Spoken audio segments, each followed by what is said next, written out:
অঙ্কিতা রান্নাঘরে তোমাদের সবাইকে স্বাগত জানাই। আজকে আমি আরও একটি নতুন রেসিপি নিয়ে চলে এসেছি তোমাদের কাছে। বাড়িতে থাকা সামান্য উপকরণ দিয়ে তোমরা ঝটপট বানিয়ে ফেলতে পারবে সুজির পরোটা। আর এটা বানানো যতটাই সহজ, খেতে ততটাই ভালো লাগবে। আর বেশি না কথা বলে চটপট বানিয়ে ফেলি। আর তোমরা আমার পুরো ভিডিওটা দেখতে থাকো, এটা আমি কিভাবে বানাই। আর দেখো এটা বানানোর জন্য আমি কি নিয়েছি। এখানে গরুর দুধ নিয়েছি, চিনি আর 100-র মতো সুজি নিয়েছি, ময়দা, সাদা তেল, নুন আর ঘি।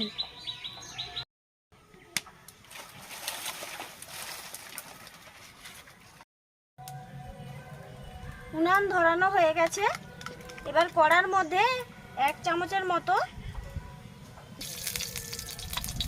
পুরোটাই 1 চামচের মতোই দিয়েছিলাম, এটা হালকা করে আমি ভেজে নেব।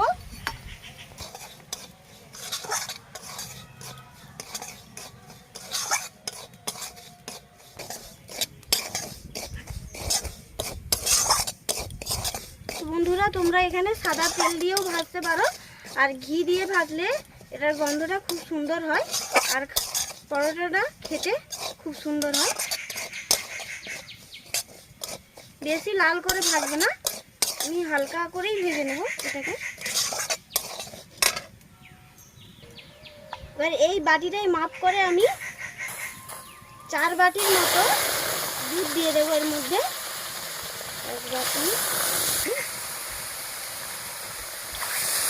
1 বাটি, 3 বাটি দিয়ে এটাকে এবার ভালো করে নেড়ে নেব।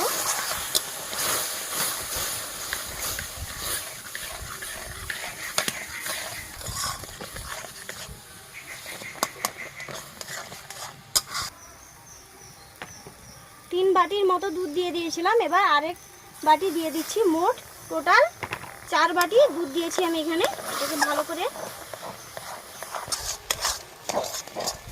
বন্ধুরা আমি এখানে দুধ দিয়েছি, তোমরা এটা জল দিয়েও বানাতে পারো, দুধ দিলে এটা ভালো হয়।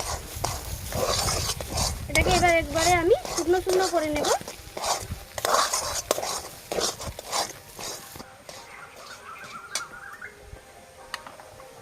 এবারে এর মধ্যে আমি 2 চামচের মতো চিনি দেব,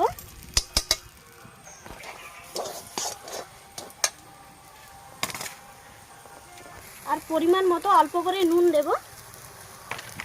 নুন দিয়ে এটাকে ভালো করে মাখিয়ে নেব।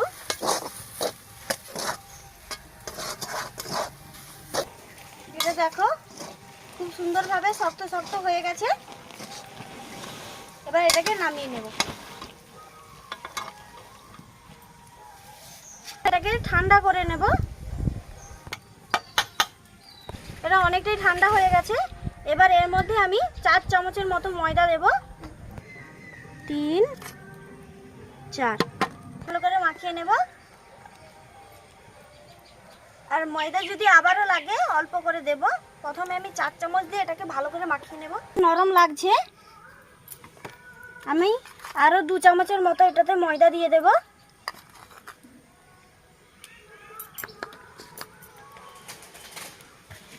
দিয়ে এটাকে ভালো করে মাখিয়ে নেব।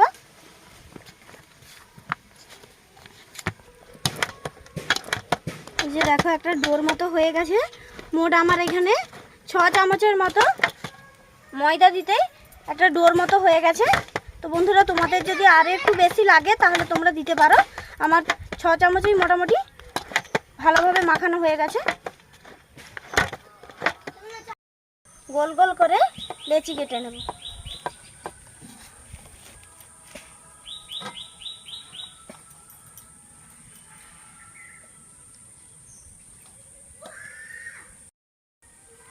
এই যে এইভাবে গোল গোল করে নিয়েছি।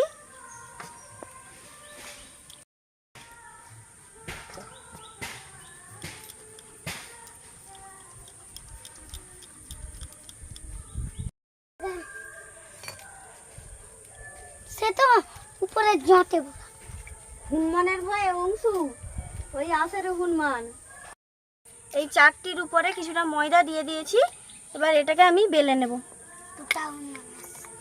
দুটা হনুমান আছে, তোকে ধরবে। ওই যে একটা ছোট যে একটা খিরিস গাছ আছে, হয়তো একটা সে এইদিকে দেখেন, ওই সে সেইদিকে দেখেন, চিতির পাড়া তোমার করে চলে রুটির মতন করে এটাকে আমি বেলে নিয়েছি। এই যে দেখো, বাকি সবগুলো আমি একইভাবে বেলে নেব, বসিয়ে দেব। মাটি দেখো সবগুলোই রুটি আমি বেলে নিয়েছি আর উনানের মধ্যে তাওয়াটাও বসিয়ে দিয়েছি। এবার এক এক করে আমি তুই ওটা লাগবে, খেজুর কাটা কোথায় যাবে, এক এক করে রুটিগুলো আমি ভেজে নেব। এবারে এক এক করে পরোটাগুলো আমি ভেজে নেব। ভেজে নিয়েছি, এবারে অল্প অল্প করে তেল দিয়ে এটাকে লাল লাল করে ভেজে নেব।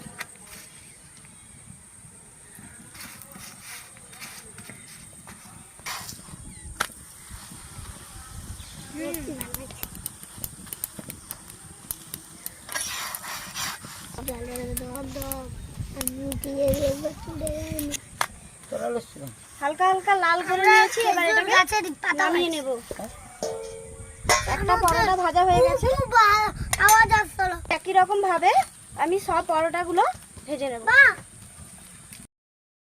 সুজির পরোটা একদম রেডি হয়ে গেছে। দেখো এটা দেখতে কতটা নরম হয়েছে, দেখো হাতের মুঠোর মধ্যে কিভাবে চলে আসছে। আর দেখো দেখো কতটা একদম নরম হয়েছে। আর এটা খেতেও খুব সুন্দর হয়। তো বন্ধুরা, তোমরাও ঝটপট এভাবে পরোটা খেতে ইচ্ছা করলে এরকম সুজি দিয়ে বাড়িতে চটপট বানিয়ে ফেলতে পারবে। আর আমার এই রেসিপিটা যদি ভালো লাগে তাহলে চ্যানেলটি অবশ্যই সাবস্ক্রাইব করে আমার পাশে থাকার অনুরোধ।